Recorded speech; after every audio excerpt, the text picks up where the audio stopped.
Bonsoir à tous, merci de nous suivre sur RTI 1. Tout de suite, les titres de ce journal. Une monnaie unique au sein de la CEDEAO, les choses se précisent. 6 chefs d'État dont le président ivoirien se réunissent demain mercredi à Accra au Ghana. Ils vont examiner et adopter une feuille de route commune. Lutte contre la pollution, la ville d'Abidjan met les bouchées doubles. Un programme initié l'an dernier avec la mairie de Nice en France a permis de mesurer la qualité de l'air. Il s'agit aujourd'hui de savoir où nous en sommes. La protection de l'environnement a également des impacts positifs sur la santé, des maladies comme le cancer étant liées à la dégradation de l'environnement. Et ces maladies prennent malheureusement de l'ampleur. Et puis au Togo, les discussions politiques entamées hier sont déjà suspendues et reprennent vendredi. Après 6 mois de crise, ce dialogue s'est d'abord concentré sur les mesures d'apaisement. Mini-sommet sur la monnaie unique de la CEDEAO à Accra au Ghana. Le chef de l'État ivoirien est arrivé sur place ce soir pour cette rencontre qui se tient demain. Au sortir de ce mini-sommet, les 6 chefs d'État membres du groupe de travail présidentiel vont examiner la nouvelle feuille de route proposée en vue de la création de la monnaie unique en 2020. Le président Alassane Ouattara va regagner Abidjan demain mercredi. Écoutons donc le président ivoirien à son arrivée sur place au Ghana. Il se dit optimiste quant à l'issue de la rencontre. Je dois dire combien je suis heureux d'être à Accra, comme à chaque occasion. Ici, je me sens chez moi, je suis chez moi. Et je voudrais saluer mon frère, mon ami, le président Nana Akufo-Addo, et le vice-président qui a bien voulu m'accueillir. Et toute ma gratitude au peuple ghanéen frère. Et dire que le Ghana et la Côte d'Ivoire sont en réalité le même pays, divisés par malheureusement la colonisation, la langue, mais nous nous retrouvons. Et j'indiquais tout à l'heure au vice-président qu'en une année, j'ai vu des progrès considérables au Ghana qui font qu'il y a une bonne convergence des politiques économiques, diplomatiques et sociales entre les deux pays. Et donc la rencontre de demain, qui comprendra non seulement le Ghana et la Côte d'Ivoire, mais également les originaux de la task force, c'est-à-dire le Niger et le Nigeria, ainsi que le Togo qui préside la conférence des chefs d'État de la CEDEAO, et la Guinée qui a été invitée en raison de son poids économique. Donc les 6 chefs d'État auront à faire le point. Et notre volonté, c'est de continuer les mesures que nous avons commencé à mettre en œuvre. Parce que nous tenons à avoir cette monnaie de la CEDEAO en 2020. Bon, bien évidemment, cela dépendra des efforts des uns et des autres. Moi, je peux vous dire déjà que pour la Côte d'Ivoire, nous respectons quasiment tous les critères de convergence. Aussi bien les critères prioritaires que les critères secondaires. Donc en 2019, nous serons totalement conformes aux objectifs que nous nous serons fixés. Notre participation à cette réunion, ce sera de dire à nos frères ghanéens et à tous nos frères que nous devons aller tous dans la même direction. Parce que c'est ça le salut. Quand on voit les prix du cacao sur le marché mondial, alors que la Côte d'Ivoire et le Ghana produisent 60% de la production mondiale et que les prix chutent de 40%, ce n'est pas normal. Alors si nous avons une meilleure convergence de nos politiques, une meilleure fixité des prix aux producteurs, des conditions pour les paysans, pour les engrais, pour la commercialisation, pour l'exportation, nous allons dominer le marché du cacao. Et ceci permettra d'améliorer les conditions de vie de nos concitoyens ghanéens et ivoiriens. Donc je suis là avec beaucoup d'optimisme et d'espoir.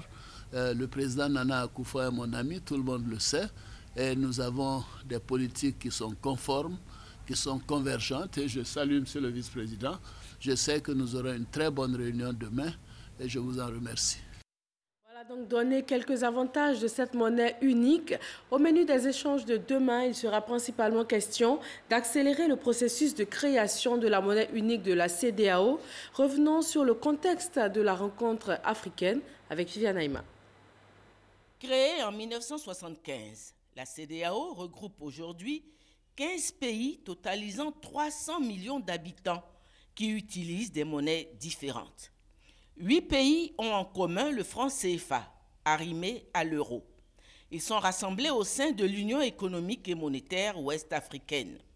Ces pays sont le Bénin, le Burkina Faso, la Côte d'Ivoire, la Guinée-Bissau, le Mali, le Niger, le Sénégal, le Togo. Les 7 autres pays de la CEDEAO ont chacun une monnaie propre. Pour le Cap-Vert, c'est l'escudo. Pour la Gambie, le dalasi. Pour le Ghana, le cedi. Pour la Guinée, le franc guinéen. Pour le Libéria, le dollar libérien. Pour le Nigeria, le naira. Et pour la Sierra Leone, le léon. Il existe ainsi 8 monnaies dans la zone CEDEAO. La volonté aujourd'hui de la CEDEAO, c'est d'aller à la monnaie unique d'ici 2020. Pour ce faire, certaines conditions doivent être remplies, à savoir réaliser tout d'abord la convergence des monnaies existantes, c'est-à-dire faire en sorte qu'aucun pays et ses populations ne soient lésés par l'adoption de la nouvelle monnaie. C'est à ce jour une des principales difficultés dans la réalisation de l'ambitieux projet de création de la monnaie unique de la CEDEAO.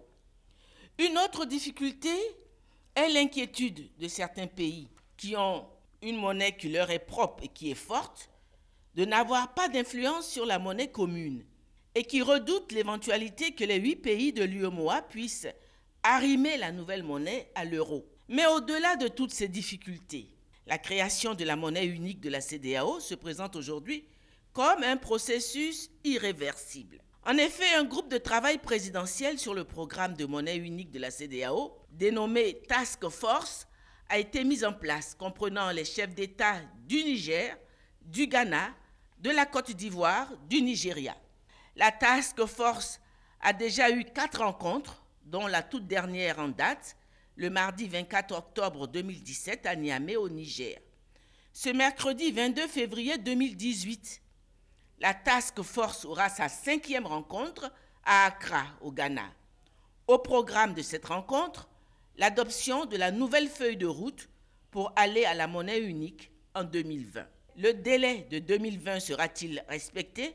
Il est désormais entendu que la monnaie unique se mettra en place progressivement. Les pays qui auront rempli les critères de convergence en premier seront les États champions qui constitueront le noyau. Les autres États les rejoindront au fur et à mesure. Toujours dans l'espace CEDEAO pour l'autonomisation de la femme, la CEDEAO apporte son appui aux femmes de Côte d'Ivoire. Le ministère de la Femme, de la Protection de l'Enfant et de la Solidarité a lancé 3 programmes à hauteur de plus de 81 millions de francs CFA. Ami Sissoko.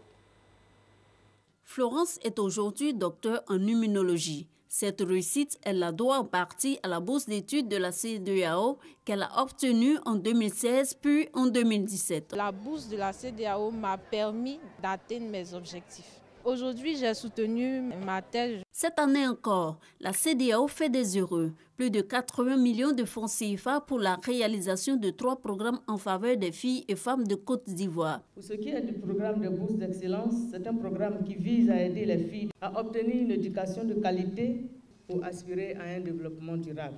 Le programme lutte contre la fistule obstétricale, quant à lui, a pour objectif d'améliorer l'accès aux soins de santé ainsi que la prise en charge des filles et des femmes qui souffrent de la fistule obstétricale.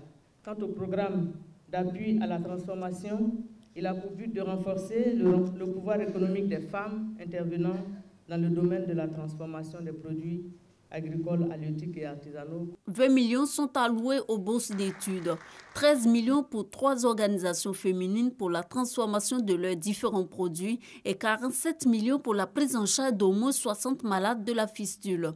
La CEDEAO renouvelle ainsi son engagement à contribuer à l'autonomisation des filles et femmes de Côte d'Ivoire, selon son vice-président Edouard Sinkate.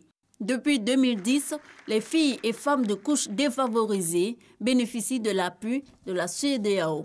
Je compte utiliser ma bourse pour acheter certains documents qui me serviront dans mes études. Je compte être ingénieur en travaux publics. Je compte utiliser ma bourse pour entreprendre des démarches pour continuer mes études en master. soit en Côte d'Ivoire ou à l'étranger. En 2017, ce sont 51 personnes qui ont reçu la bourse d'études de la CEDEAO, dont 5% d'hommes et plus de 30 femmes souffrant de la fistule prise en charge par l'institution. 168 migrants ivoiriens sont rentrés hier soir de Libye. Ce retour porte à plus de 1800 le nombre de migrants ivoiriens qui ont été rapatriés grâce à une collaboration entre le gouvernement et l'OIM, l'Organisation internationale pour les migrations. Moussa Konaté. La tête au sol, un geste pour exprimer la joie de rentrer chez soi. Ces migrants ivoiriens sont de retour au pays après de longs mois passés en Libye, dans des conditions difficiles. Pour la plupart candidats à l'immigration en Europe, leur voyage s'est arrêté en territoire libyen. L'aventure s'est transformée en cauchemar. Je suis de retour.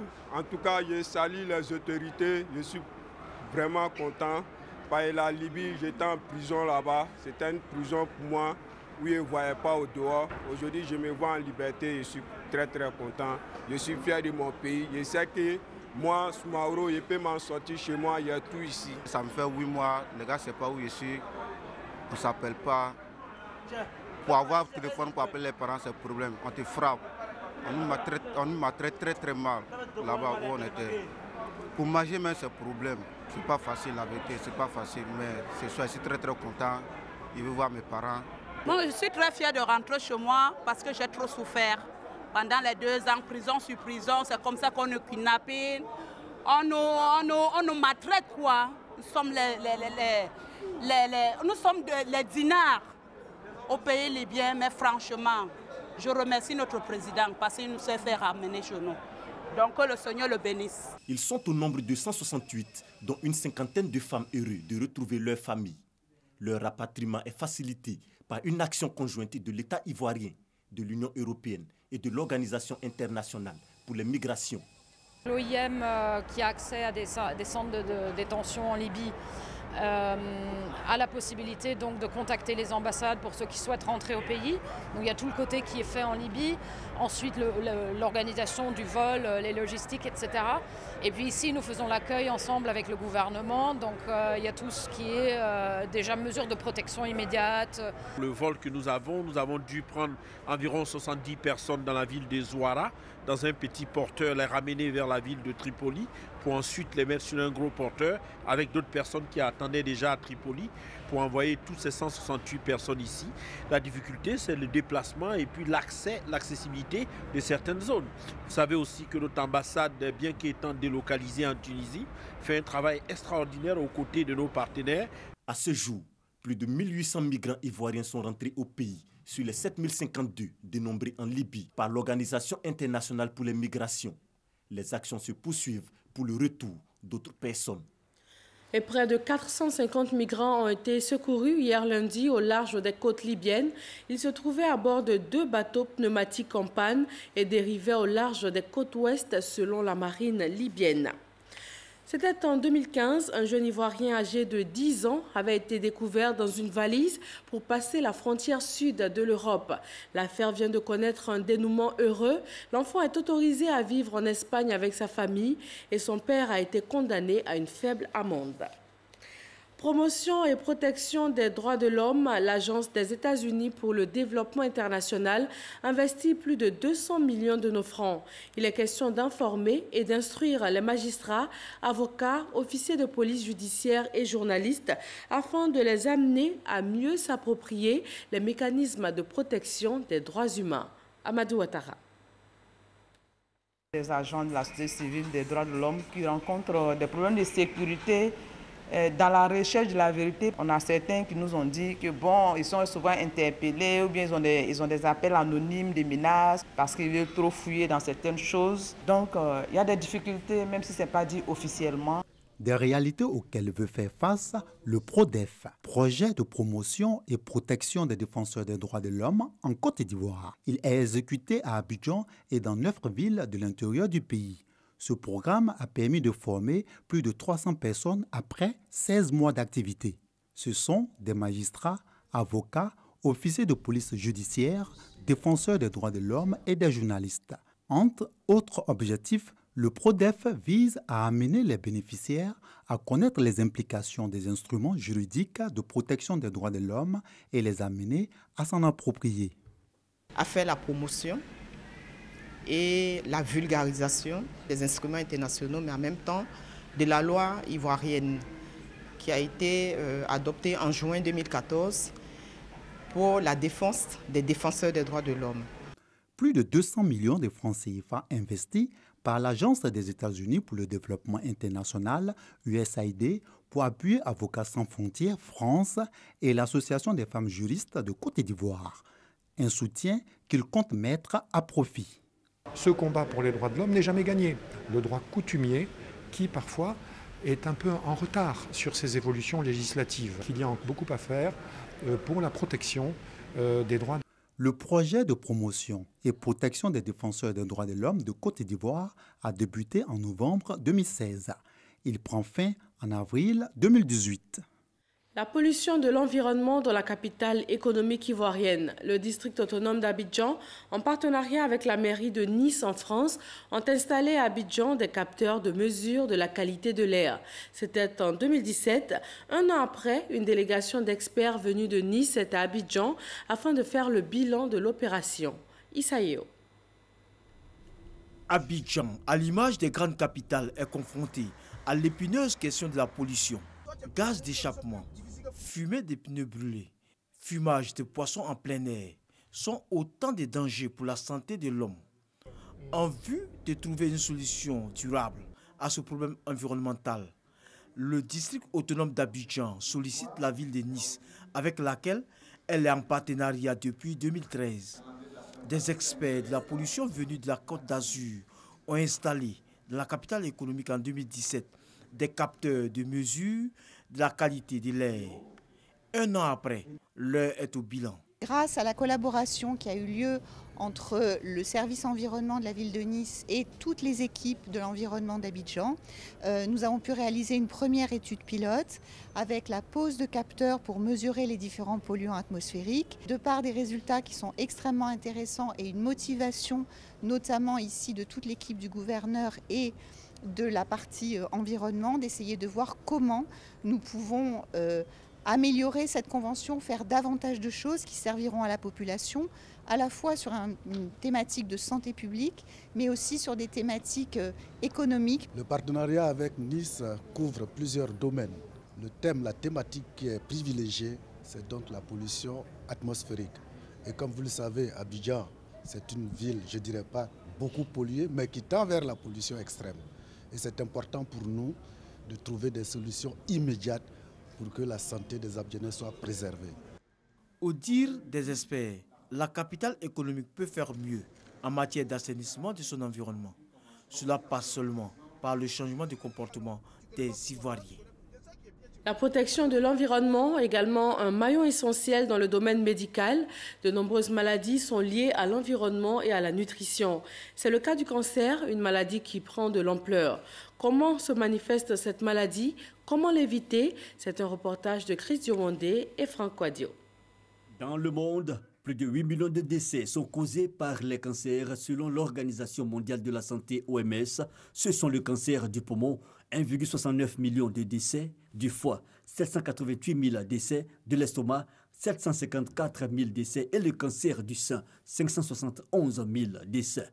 Objectif du colloque initié par l'ONG Hope Life, prévenir et sensibiliser les populations. Notre motivation est partie du fait qu'on a regardé un peu sur le champ ivoirien ici et on a constaté qu'il n'y avait pas véritablement d'association qui œuvrait et qui donnait des informations sur ce que c'est que la maladie du cancer. Et c'est ainsi qu'on s'est assis pour apporter l'information, pas seulement en ville mais en zone rurale et éviter que beaucoup de femmes par ignorance décèdent du cancer. Grâce à l'action de cette ONG, cette dame a été guérie d'un cancer du sein. J'ai senti une boule dans le sein. Et du coup, je suis allée à l'hôpital, j'ai fait des examens, on m'a dit que c'était un cancer. Au début, ça ne m'a rien dit, mais après, j'ai senti que j'étais en danger. N'ayez pas peur. Quand on est dans l'ignorance, c'est là qu'on meurt.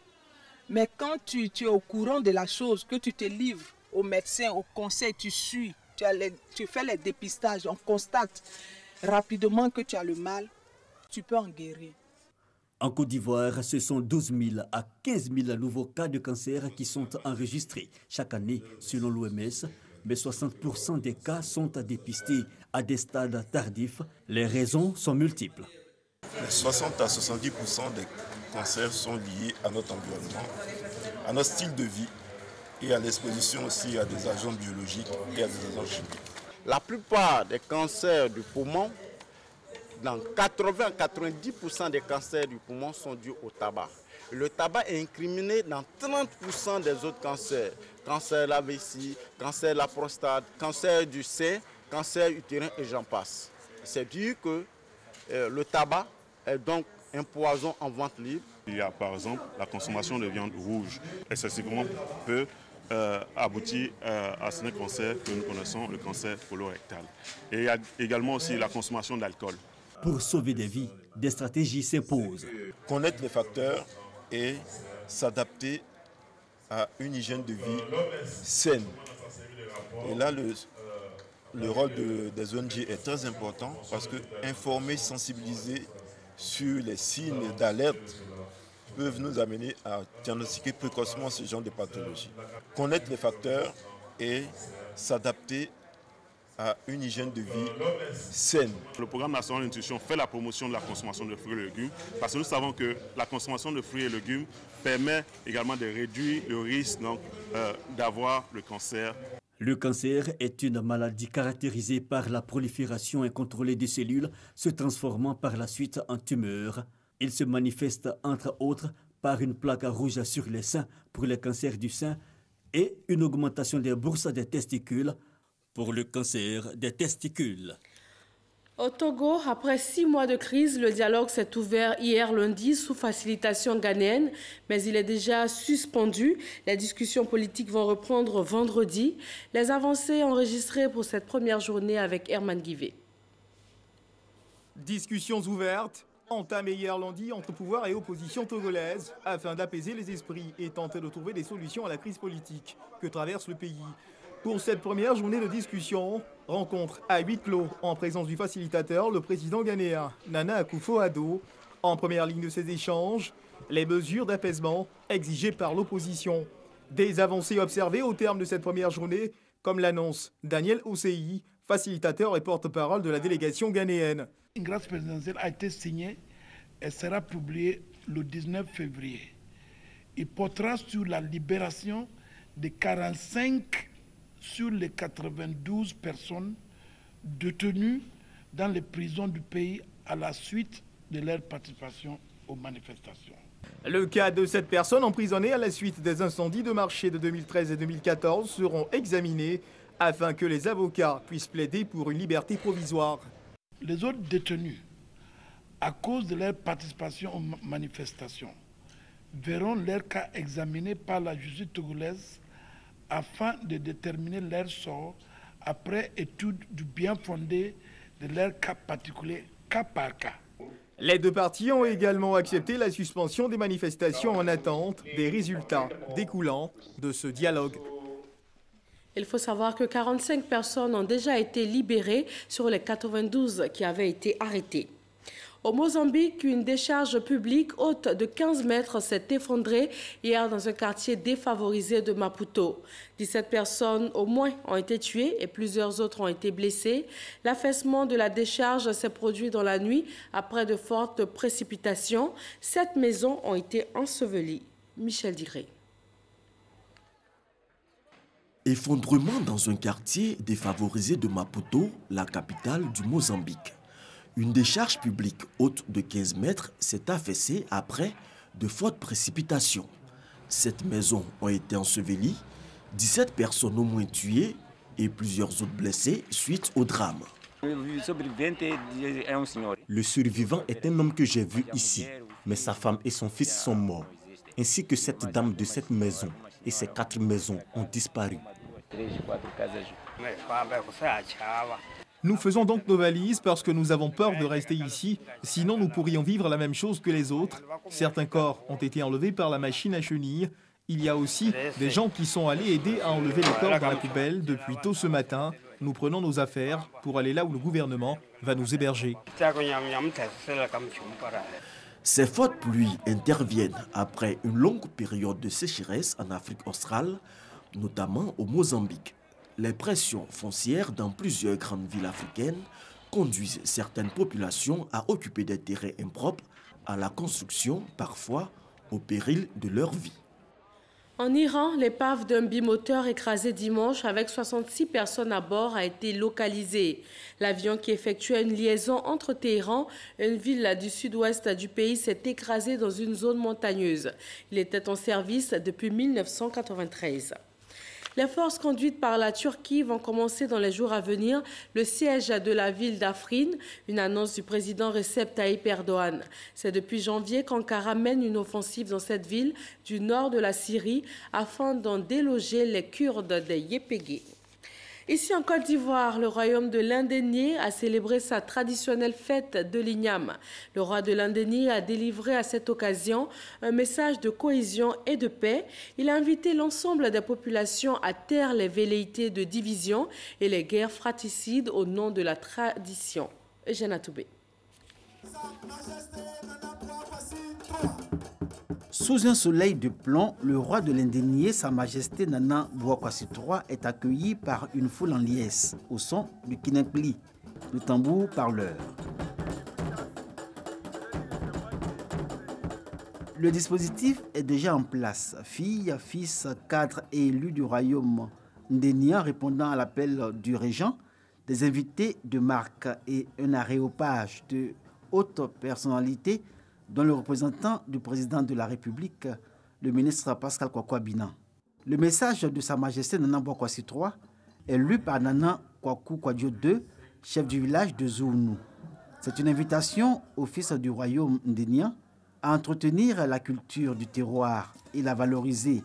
Une invitation aussi à tous ceux qui y vivent, à ne pas transgresser les normes et valeurs sur lesquelles repose l'admirable cohésion sociale et la tradition d'hospitalité reconnue au siège du royaume ndénien, à Bengrou, appelé aussi Mpekro. Le message, c'est demander à tout un chacun de s'approprier ce qui est nôtre. Et puis d'éviter de trop copier ce qui vient d'ailleurs, qui n'est pas propre à notre tradition. Bengrou signifie Mpenkro, ça veut dire je n'aime pas les palabres. C'est une cité, une région de paix et de concorde. Donc c'est ce que nos enfants doivent retenir pour que la chaîne des générations se perpétue. En cette nouvelle année qui commence dans le royaume ndénien, symbolisée par la célébration de la fête d'Igname, le président de la République, invité d'honneur, a offert 8 millions de francs CFA au roi Nana Bouakwasi III et au chef des 6 cantons qui composent le royaume ndénié pour sa participation à ce moment de joie.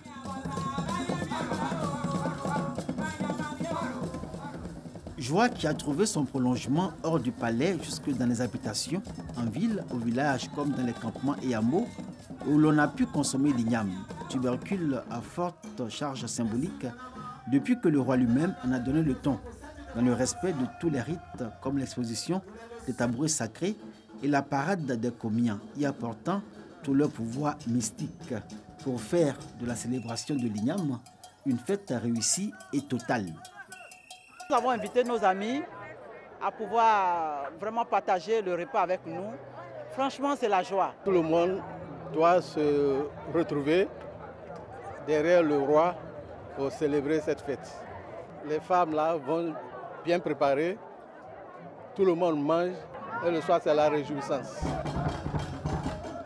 La fête d'Igname à Bengourou, une nouvelle année commence dans le royaume de l'Indénié.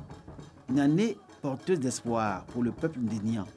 Une année au cours de laquelle le roi a prévenu tolérance zéro pour les 4 fils et filles qui, dans le silence, mèneraient des actions susceptibles de briser l'harmonie sociale et entraver la paix. Rappelons pour terminer l'arrivée du chef de l'État ivoirien ce soir à Accra au Ghana. Il va prendre part demain mercredi au mini-sommet sur la monnaie unique de la CEDEAO. Et voilà pour ce 20h. Merci de nous avoir suivis. Très bonne fin de soirée et à demain, même heure sur RTI1.